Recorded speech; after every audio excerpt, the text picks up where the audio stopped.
Ayan, magandang gabi po mga kapatid na guro. Ako po si Benjo Basas, ang chairperson ng Teachers Dignity Coalition. Gusto ko lamang po sagutin, ang dami po nagpadala sa akin mula nitong weekend hanggang kanina po na tinatanong, kung required na raw ba na yung mga teacher po natin ay magsuot ng ASEAN-inspired or nung Filipiniana ngayon, no? Kasi supposedly under CSC Memo number 16, no, Series of 2024, dapat po naka-ASEAN inspired po tayo sa first Monday of the month.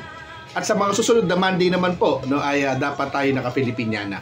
That same policy of the CSC, ang sinasabi din po doon, no, kailangan gumawa ng internal policy ang mga ahensya. Yung internal policy na yan po yung ipatutupad. At gumawa po niyan yung DepEd. Yun yung DepEd number 28 series of 2025. Ang sinasabi po doon ay hindi na tayo kinakailangang magsuot ng ASEAN-inspired or Filipiniana sapagkat yung Monday natin na uniform, yung Monday attire po natin, yan po ay considered na, no, na ASEAN or Filipiniana. So hindi na tayo magdaragdag ng another damit, no, para dito para ma-comply itong CSC. Which is tama din naman. Kung matatandaan po ninyo, naglabas tayo ng statement earlier, ang sabi po natin sa CSC, i-exempt nyo na kami dyan. Hindi na namin kailangan yan. Magpipilipinyana ka sa sobrang init, magpipilipinyana ka sa putikan, no? Lalakad ka sa putikan o tatawid ka sa ilog. Diba? Magpipilipinyana ka o magusot ka ng ASEAN-inspired. Sabi natin, hindi logical yung utos na iyon ng Civil Service Commission para sa ating mga DepEd employees, especially para sa ating mga teaching employees ng Department of Education. Kung saan hindi naman po tayo stationary. Lumilipat po tayo ng mga classrooms. May dala-dala tayong mga laptop, may dala-dala tayong mga world map, may dala-dala tayo na kung ano-ano. Yun po yung nature ng ating trabaho. Kaya yun din ang sinabi natin sa Civil Service Commission. Yun din po yung idinulog natin sa Department of Education.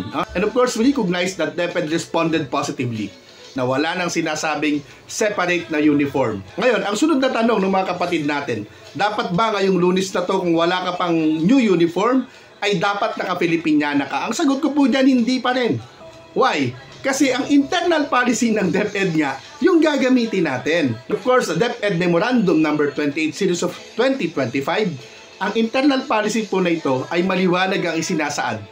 Transition period po natin ng school year 2025-2026. Ibig sabihin, option natin kung gusto nating magpalit na ng uniform ngayong June o July or August or September or June 2026. Nangyari na po yan noong January kung saan ni-require na ang marami nating mga kapatid na guro na magsuot ng ASEAN or Filipiniana inspired noong January, nung pagbukas natin ng klase. At nagulat tayo doon, bakit? Wala pang internal policy ang DepEd eh. Yung civil service, mismong sa CSC MC number 16 sinasabi niya na yun ay guidance sa ating mga ahensya. And of course, yung mga ahensya natin ay pwedeng magpasya ng kanilang mga internal policy. Yun lamang po. Magandang gabi. Maraming salamat.